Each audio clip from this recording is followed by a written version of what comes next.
শুধু দর্শক আপনারা দেখছেন একে নিউজ বাংলা, আর আমরা এই মুহূর্তে বুঝতে পেরেছি সন্দেশখালী। তৃণমূল জামানায় শেখ শাহজাহানের এই অত্যাচারের পরে এরা কোনো আইনি একদিনে সৃষ্টি হয়নি, এটা দীর্ঘদিনের ক্ষোভের বহিঃপ্রকাশ এখন ঘটছে। জমানায় মহিলারা, ছোট ছোট শিশুরা বাস হাতে নিয়ে বেরোচ্ছে কেন? এ তো এত অত্যাচার করেছে, সেই অত্যাচারে তাদেরকে জেলে ঢোকাচ্ছে, আর শাহজাহান বাবুকে খুঁজে পাচ্ছে না। এটা সম্ভব?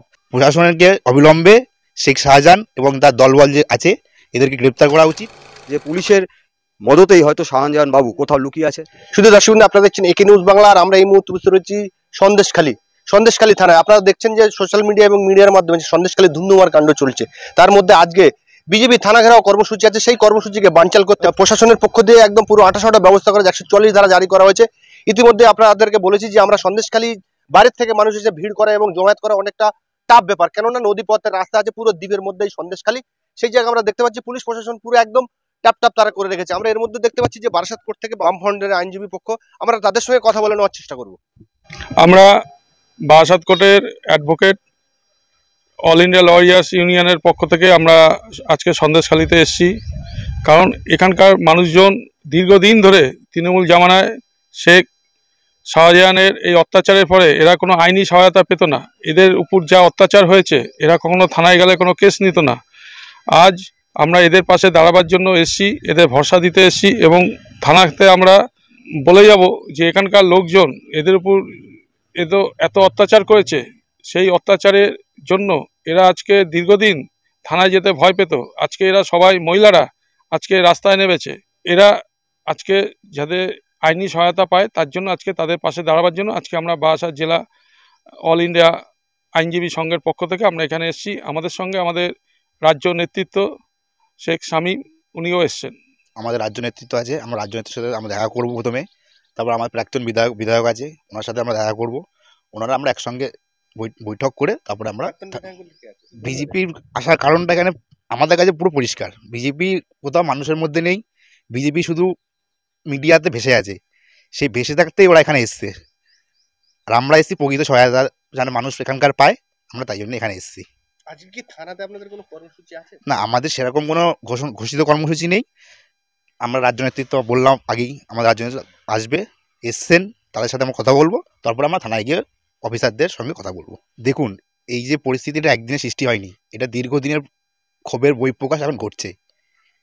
এই ক্ষোভের বহিঃপ্রকাশ থেকে মুক্তি দিতে প্রশাসনকে অবিলম্বে শেখ শাহজাহান এবং তার দলবল যে আছে এদেরকে গ্রেপ্তার করা উচিত এবং এলাকার শান্তি ফিরিয়ে আনা উচিত বলে আমি মনে করি। আমরা বারাসাত কোর্ট, জজ কোর্ট, জেলা কোর্ট, জজ কোর্ট থেকে আমরা এসেছি। কারণ হচ্ছে সন্দেশখালীতে একটা ভয়াবহ পরিস্থিতি সৃষ্টি হয়েছে। এই ভয়াবহ পরিস্থিতি যাতে শান্তিপূর্ণভাবে এখানকার শান্তিপ্রিয় যারা মানুষ আছে তারা যাতে বসবাস করতে পারে, এবং এটা দেখার দায়িত্ব হচ্ছে প্রধানত পুলিশের। পুলিশ যাতে কঠোর হাতে যারা দুষ্কৃতী তাদেরকে গ্রেপ্তার করুক, আর যারা শান্তিপ্রিয় মানুষকে গ্রেপ্তার করছে তাদের অবিলম্বে ছাড়া উচিত এবং তাদের শান্তিতে বসবাস করতে পারে সেদিকটাই দেখতে হবে। দেখুন, বিষয়টা বুঝুন আগে। 34 বছর বামফ্রন্ট সরকার ছিল এখানে। সেই 34 বছরের সুফল হচ্ছে সন্দেশখালীর মতো একটা দ্বীপ এলাকা, সেখানকার মানুষ আজকে নিজের পায়ে দাঁড়িয়েছে। আর 12 বছর হচ্ছে তৃণমূল এসছে, সেই মানুষদের লুটে পুটে খেয়েছে এরা। এটা আমার কথা না, এটা টিভি মিডিয়া সবাই দেখাচ্ছে। এখানকার শান্তিপ্রিয় মানুষরা আজকে বাস হাতে নিয়ে বেরিয়ে গেছে। 34 বছর এটা দেখেননি কখনো। তাহলে এখন এই তৃণমূলের জমানায় মহিলারা, ছোট ছোট শিশুরা বাস হাতে নিয়ে বেরোচ্ছে কেন? কারণ তারা শান্তিতে নেই। এখানে তো সিপিএম তৃণমূল বলে তো সে বেরোচ্ছে না, প্রকৃত মানুষ এখানকার তারা বাস হাতে নিয়ে বেরোচ্ছে। এটা কোনো দলমত নির্বিশেষে সাধারণ মানুষকে লুট করেছে যারা, সব দলের, মানে এর কোনো দল নেই, সাধারণ মানুষকে যারা লুট করেছে তারা আজকে ঘুরে বেড়াচ্ছে, আর সাধারণ মানুষ জেলখানায় রয়েছে। হতে পারে, কিন্তু এই যে অন্যায় হয়েছে তারা তো বাদ যায়নি। প্রশ্নটা তো আমাদের এই জায়গাটায়, এই যে তাদের প্রতি যে অত্যাচার হয়েছে, তাহলে আমরা তো সিপিএম পার্টি করি প্রকৃত অর্থে, তাহলে আমরা কেন আসছি? অত্যাচারের পাশে আমাদের থাকতে হবে, এটা আমাদের নৈতিক মানে দায়িত্ববোধ একটা। তাহলে এই মানুষগুলো তো তৃণমূল করুক, বিজেপি করুক, সিপিএম করুক, সেটা বিষয় না।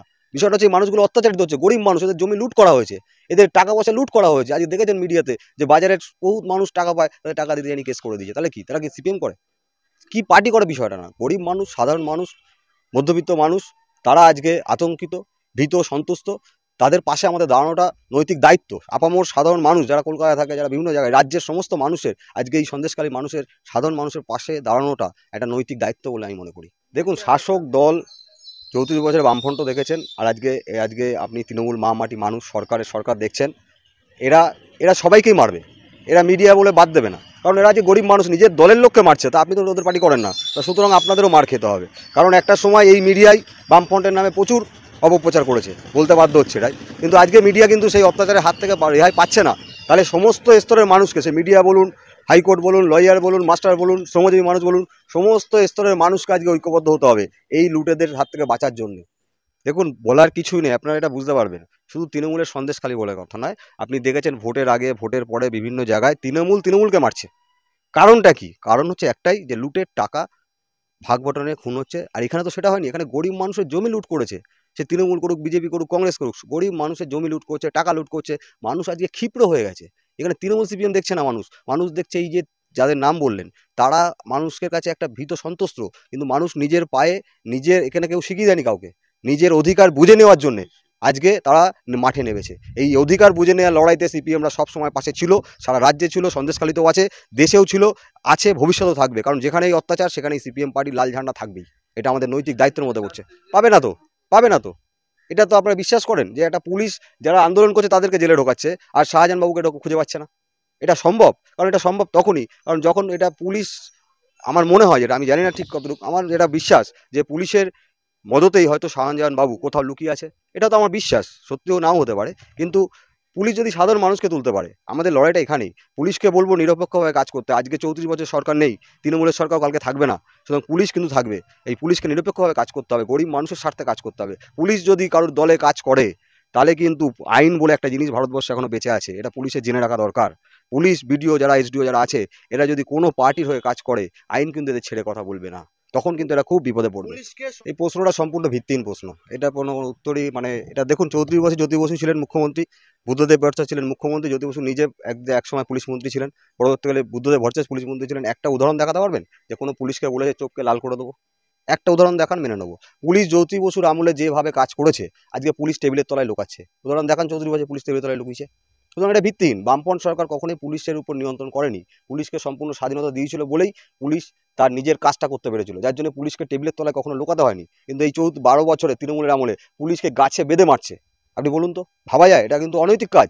এটা কিন্তু মানুষ কি করবে? সাধারণ মানুষ ক্ষেপে গেছে। আমরা আইনে থাকি, আমরা বলতে পারি এটা ঠিক নয়, আইনের আমরা ছাত্র, আমরা কখনোই এটাকে সমর্থন করি না। কিন্তু সাধারণ মানুষের জায়গা থেকে আপনাকে ভাবতে হবে, সেই মানুষগুলো ক্ষেপে গেছে। তাহলে পুলিশকে তারা মানছে না। 34 বছরে পুলিশ একটা, মানে ছোট টোটো রিক্সা করে গেলে পুলিশ দেখে মানুষ পালাতো, আজকে পুলিশকে দেখে পালায় কেউ? পুলিশের সেই জায়গা নেই, কারণ পুলিশ দলদাসে পরিণত হয়ে গেছে। এটা একটা আইনের ক্ষেত্রে, মানে একটা আইন শৃঙ্খলার ক্ষেত্রে একটা বিপর্যয়ের দিক বলে আমার মনে হচ্ছে। কারণ পুলিশ যেভাবে দলদাসে পরিণত হচ্ছে, এটা সমাজের পক্ষে খুব ক্ষতিকারক দিক এনে দিচ্ছে পুলিশ। এবং বামফ্রন্ট সরকার আবারও আসবে নিশ্চয়ই, মানুষের ভোটেই বামফ্রন্ট সরকার আসবে, সুতরাং পুলিশকে আমরা কখনো দলদাসে পরিণত করবো না। এটা আপনার প্রশ্নে ফিরে আসি, যে মহিলারা বলছে আমরা তৃণমূল করি, প্রকাশ্যে বলছে, আবার সেই মহিলারা এই অভিযোগ আনছে, তাহলে এই দলটা কোথায় বলুন তো? আজকে একটা দলের তো একটা অস্তিত্ব থাকবে, একটা নির্ভরযোগ্য থাকবে, একটা বিশ্বাস থাকবে, যে যারা মহিলাকে সম্মান করে, নিজের দলের মহিলাকে সম্মান করে না, সিপিএমকে ছেড়ে দিন, তাদেরকে মানুষ কিভাবে বিশ্বাস করবে? তার জন্যই তো এই বহিঃপ্রকাশ আজকে। এই যে সাধারণ মানুষ, মহিলারা বাস নিয়ে কেন বেরিয়েছে? তারা অত্যাচারিত হতে হতে দেওয়ালে পিঠ থেকে গেছে। আজকে তাদের বাঁচার রাস্তা নেই, তারা এখন ঝান্ডা দেখছে না, তারা এখন ডান্ডা দেখছে, তারা ডান্ডাকে বেছে নিয়েছে। আর এই লড়াইতে সিপিএম থাকবে, এটা পরিষ্কার কথা শুনে রাখুন। এটা কোনো সাধারণ মানুষের লড়াই, খেটে খাওয়া মানুষের লড়াই, শান্তিপ্রিয় মানুষের লড়াই। এই লড়াইতে থাকা উচিত পশ্চিমবঙ্গের সমস্ত নাগরিকের।